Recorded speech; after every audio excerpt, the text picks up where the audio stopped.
आज एक बहुत ही महत्वपूर्ण और संवेदनशील विषय पे आपके समक्ष हम लोग पूरे लोग यहाँ पे उपस्थित हैं, क्योंकि ये 24 तारीख को भारतीय जनता पार्टी के मातृ संगठन आरएसएस के द्वारा प्रायोजित जनजातीय समागम का आयोजन किया जा रहा है, जिसमें आदिवासी पहचान, उसकी अस्मिता को समाप्त कर एक विशेष सांस्कृतिक ढांचे में ढालने का प्रयास किया जा रहा है, जिसके माध्यम से उनके ऐतिहासिक संघर्ष, विरासत, अस्मिता को मिटाने का एक प्रयास किया जा रहा है। और ये हम कहते हैं कि मंच के नाम पर सम्मान, मंच के नाम पे सम्मान और जमीन पे संघर्ष, ये स्थिति उन्होंने पैदा करके रखा है। और ये सबसे महत्वपूर्ण चीज है, आदिवासी शब्द को उन्होंने स्वीकार किया ही नहीं है। जो आदिवासी शब्द है, जिसमें सांस्कृतिक विविधता है, जिसमें सह अस्तित्व है, जिसमें लोकतांत्रिक मूल्यों का प्रतीक है, उसको समाप्त कर ये बनवासी शब्द का प्रयोग करते हैं। और वो बनवासी कहीं न कहीं इस पूरे के पूरे आदिवासी विरासत को समाप्त करती है। मैं एक चीज जरूर कहना चाहूंगा कि ये जब बनवासी शब्द का प्रयोग करते हैं तो उनके मन में आदिवासियों के प्रति क्या दृष्टिकोण है, वैचारिक रूप से क्या समझते हैं, बहुत स्पष्ट है। मैं एक बात जरूर कहना चाहूंगा, ये समागम जरूर कर रहे हैं, लेकिन सबसे महत्वपूर्ण चीज जो हमारे समक्ष जो है, वो हम कह सकते हैं मंचों पे संस्कृति, मंचों पे संस्कृति, भाषण में सम्मान, जंगल कटते गए, आदिवासी सिमटते गए, ये कैसा है अभियान जो हमारी धार्मिक पहचान है, जिसके लिए लगातार हमारे अभी डॉक्टर रामेश्वर राव जी है, ये मंत्री थे, हमारे हेमंत सोरेन जी के नेतृत्व में इस सदन से, देश के यह राज्य के सर्वोच्च सदन से, सर्वोच्च पंचायत से हमने हमारी धार्मिक पहचान सरना धर्म कोड की हमने मांग की है। हमने पार्लियामेंट में सबसे पहले सरना धर्म कोड की मांग की है। ये एक बड़ा विरोधाभास सा लगता है। एक तरह के हम पशुओं की गणना करते हैं, जंगलों में हम शेरों की गणना करते हैं, लेकिन 15 करोड़ आदिवासियों की धार्मिक पहचान की बात होती है। आज हम वो सरना धर्म कोड की बात करते हैं, वो उससे इनकार करते हैं। ये मैं समझता हूँ हमारे लिए बहुत यक्ष प्रश्न है। और ये हम कह सकते हैं कि समागम की रोशनी में सच खो गया, आदिवासी पूछ रहा मेरा पहचान दो। ये यक्ष प्रश्न आज ये महत्वपूर्ण है। साथ ही साथ हम आपको और एक कहना चाहेंगे, 2-3 बातें।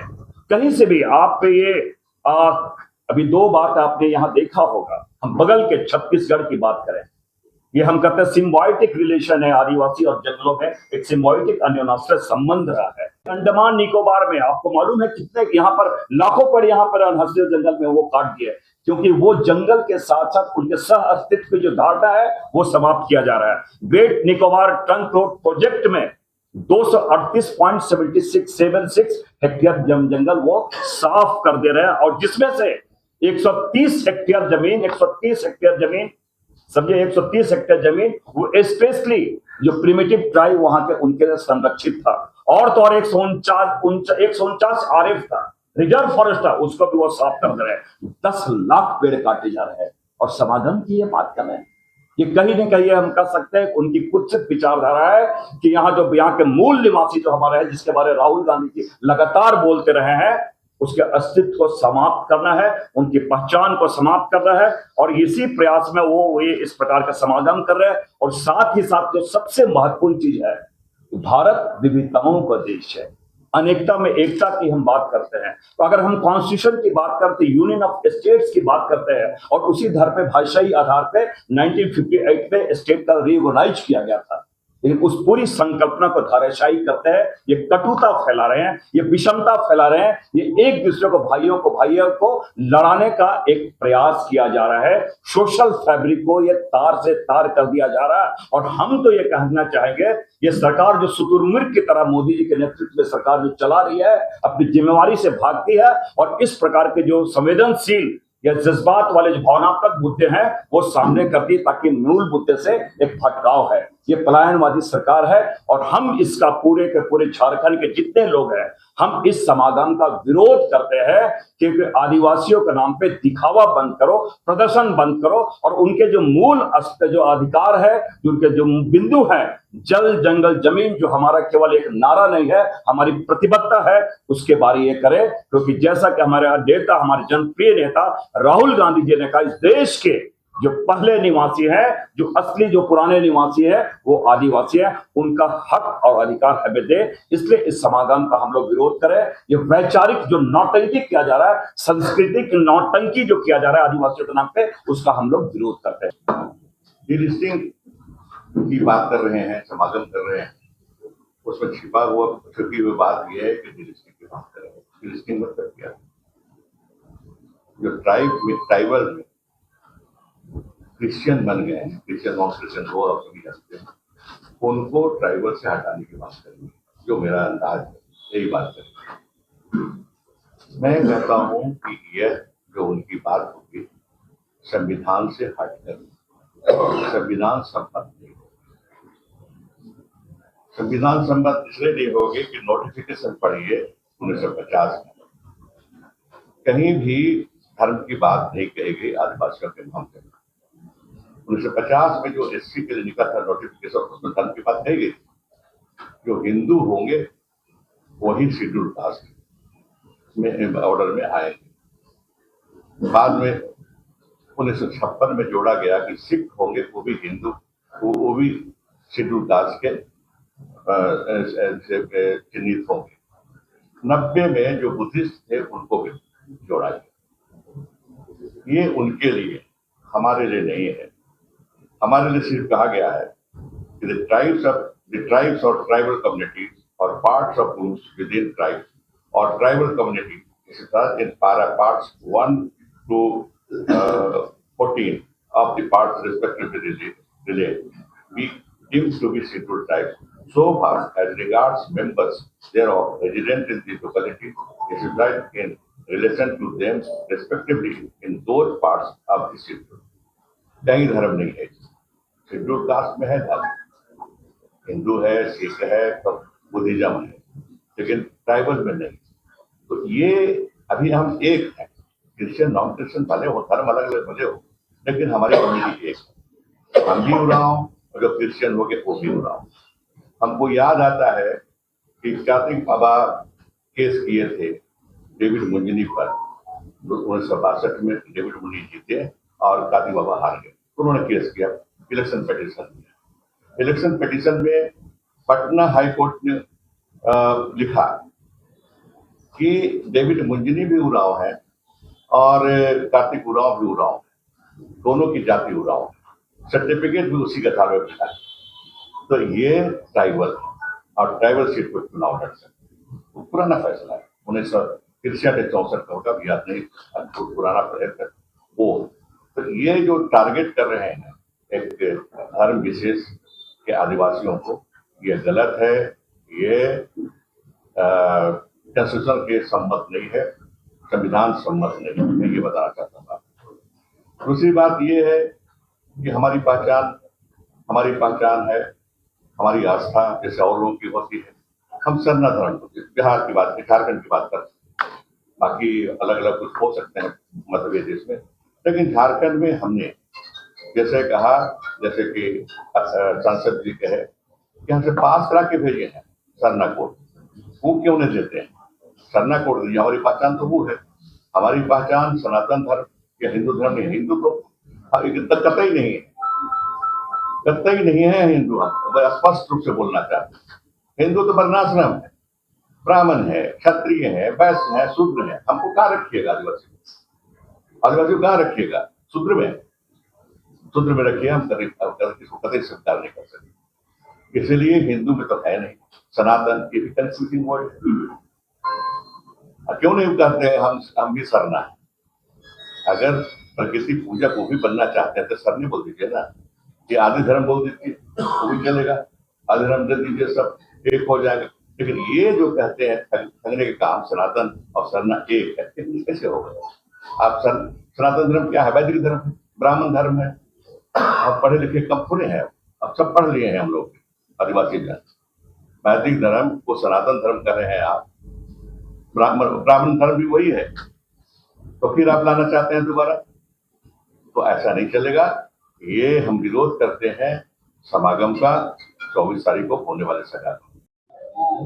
क्योंकि आरएसएस के लोग कहते हैं आदिवासी हिंदू हैं, साधना सनातन, जबकि सुप्रीम कोर्ट उत्तर फैसला दे चुका है आदिवासी हिंदू नहीं है, साधना हिंदू सनातन धर्म है। सुप्रीम कोर्ट का इस तरह से यकीन होने के बावजूद भी ये आरएसएस वाले ये क्यों षड्यंत्र रखे आदिवासी को खत्म करने। ये 24 तारीख को धर्म प्रदर्शन लेके हैं दिल्ली में, ये आदिवासी संस्कृति इस संबंध में बहुत सोच में बताते हैं। जिन लोगों का धर्म हमेशा से बदलता है, ये आज विदेशी है और इन लोगों का धर्म हमेशा से बदलता है। शुरू में इन लोगों का धर्म का क्या नाम था, जाति का क्या नाम था, वैदिक जाति, वैदिक। उसके बाद क्या धर्म हो गया, आर्य धर्म, आर्य जाति। उसके बाद क्या हो गया, हिंदू धर्म, हिंदू जाति। अब क्या कर रहे हैं हम लोग, सनातन धर्म, सनातन जाति। जिन्होंने इतना बार अपना धर्म को बदल चुका है, अपना धर्म के प्रति अधिक नहीं रह सकता है, क्या दूसरों को अपने धर्म के प्रति अधिक रहने देगा। और इसी के लिए षड्यंत्र कर रहे हैं आदिवासी हिंदू ने। ये वर्ण व्यवस्था के साथ आदिवासी नहीं आते, इसीलिए शुरू का जब आज शुरू में यहाँ आए थे, आदिवासियों को क्या कहा गया था, असुर। लेकिन हमारे असुर का ये देववादी शब्द था, असुर का अर्थ क्या था, देवता। लेकिन जब वो लोग हावी हो गया ये अनादि पर, तब गिरना समझा तो उसको निकाला असुर में राष्ट्र। ये मानसिकता इन लोगों की है, ये तो लिखा हुआ इतिहास में, इसको छिपाया नहीं जा सकता। प्रकृति के बाद हम लोग बहुत सोचते हैं, शुरू में जल जंगल जमीन के सिवाय इस धरती पर कुछ नहीं, कोई प्राणी नहीं था, कोई जीव नहीं था। प्रकृति के बाद प्रथम श्री मानव ने प्रकृति के जिस अंग विशेष में जिस तरह की शक्ति और विशेषता को देखा, उसको दैवी शक्ति मान करके पूछा दृश्यमान है। और धरती पूछते हैं, धरती के बगैर हम रह नहीं सकते। जल पूछते हैं, जल के बगैर रह नहीं सकते। हम उसको पूछते हैं जिसके बगैर हम रह नहीं सकते, लेकिन जिनकी उनकी हम पूजा करते नहीं है, क्योंकि हम जिंदा है। हम हिंदू धर्म को नहीं मानते, राम को नहीं मानते, लक्ष्मण को नहीं मानते, कृष्ण को नहीं मानते, फिर भी हम जिंदा है। लेकिन जिस दिन धरती को बंधक छोड़ देंगे, हम खत्म हो जाएंगे। जिस दिन जल की पूजा करना, जल के प्रति आस्था खत्म कर देंगे, हमारा अस्तित्व खत्म। इसलिए जो दृश्यमान है, सचमुच है, हम उसकी पूजा करते हैं। हम काल्पनिक चीज को नहीं पूजा करते। इसीलिए कि इंग्लिश में कोटेशन है, it is not God who created human, who created human being, it is human being who created God. ये भगवान को आदमी ने बनाया है, प्रकृति ने नहीं बनाया। और आदिवासी उस भगवान की पूजा करते हैं जिसको प्रकृति ने बनाया है। और जितने सारे भगवान है, किसी भी धर्म का हो, साथी पर आधारित, जल पर आधारित। तो ये हमारा एक आदिवासी मित्र है, हम जिंदा अवस्था में भी परिवार के साथ रहे, मरने के बाद में परिवार के साथ रहे, मरने के बाद में हमारी आत्मा नहीं भटकती, मरने के बाद भी हम भूखे नहीं पाते। मरने के बाद आत्मा को घर में बसा दिया जाता है, घर में जो बनता है सुबह शाम सबसे पहले दूसरा कि हम जो दृश्यमान है उसको भगवान मानते। ये आदिवासी में एक मंत्र है, शायद सुतम शायद कोड़मते, उत्पन्न जापान के दो सांसों के एकाकार होने से प्रथम सृजित मानव को विस्तार करने वाले विस्तारक भगवान तुम सृष्टि करता नहीं है, सृष्टि को विस्तार करने वाला। कहने का मतलब जब तक नर नारी का मिलन नहीं होगा सृष्टि कभी संभव नहीं है, ये हकीकत है, इसको हम इनकार नहीं कर सकते। इसलिए आदिवासी समाज में हम लोग माँ बाप को भगवान मानते, इसी देवता के रूप में उसी के हम लोग पूजा करते। मैं तकरीबन हमारी जो व्यथा है, हमारी जो बात है, आदरणीय सांसद सुखदेव भगत जी ने भी आपको जो मुख्य बिंदु हैं उनका जिक्र किया। कानूनन संवैधानिक रूप से भी हम क्या हैं, वैदिक काल से लेकर के अभी तक हम क्या हैं, आदरणीय पूर्व मंत्री रामेश्वर उरांव जी ने भी कहा। देखिए, जो 24 मई 2026 को जो जनजाति सुरक्षा मंच के द्वारा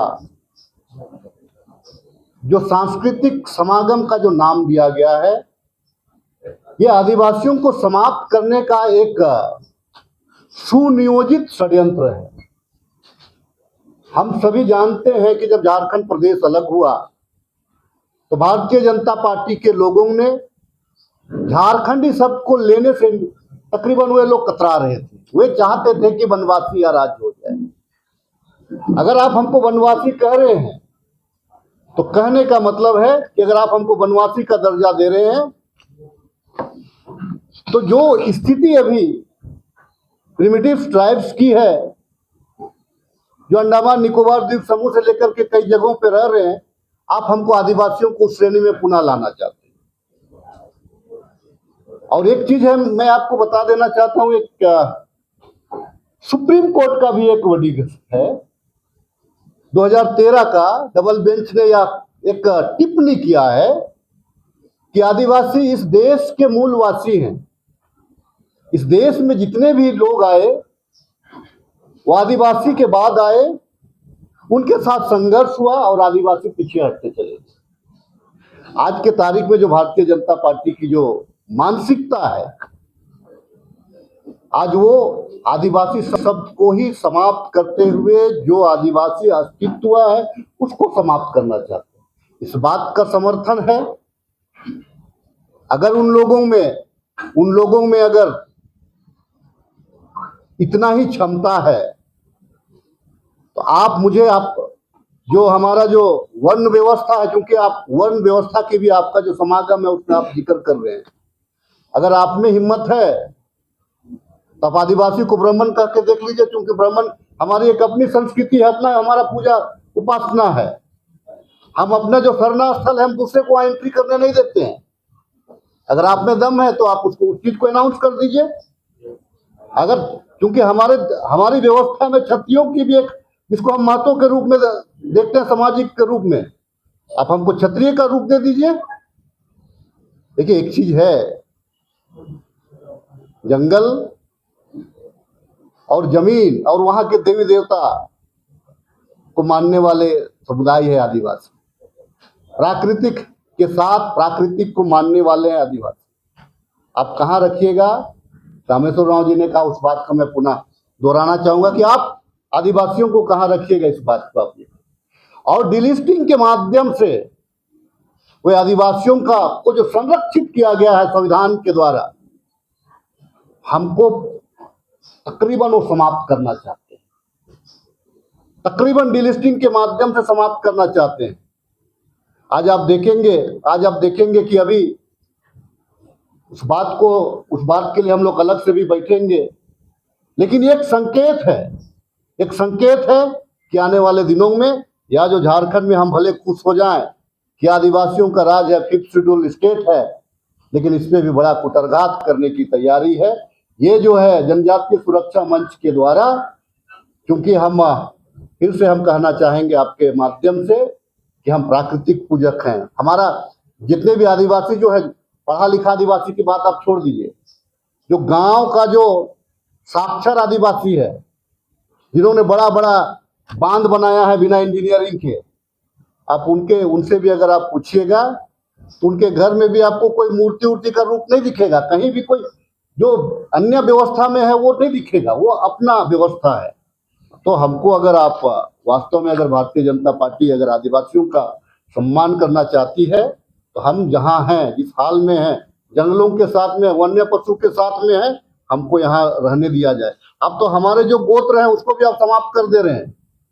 हमारे जो गोत्र हैं, कोई लकड़ा है, कोई मुंडा, कोई उरा जो कच्छप है, कोई तिरकी है या कोई सांगा है, आप तो तमाम जो जीव, वन्य जीव हैं और जो हमारे प्राकृतिक से जो पेड़ पौधे, उसको तो आप समूल नष्ट करना चाह रहे हैं। तो इसीलिए खास करके हम तमाम लोग आज जो 24 मई को जो एक दिग्भ्रमित और बांटने का जो साजिश भारतीय जनता पार्टी के द्वारा जनजातीय सुरक्षा मंच को आगे करके जो किया जा रहा है, उसका हम विरोध करते हैं और झारखंड के आदिवासियों से अपील करते हैं कि गांव घर में जो अगर इस प्रकार की जो बातों को प्रचार करते हैं तो उनका भी सामाजिक रूप से विरोध करें।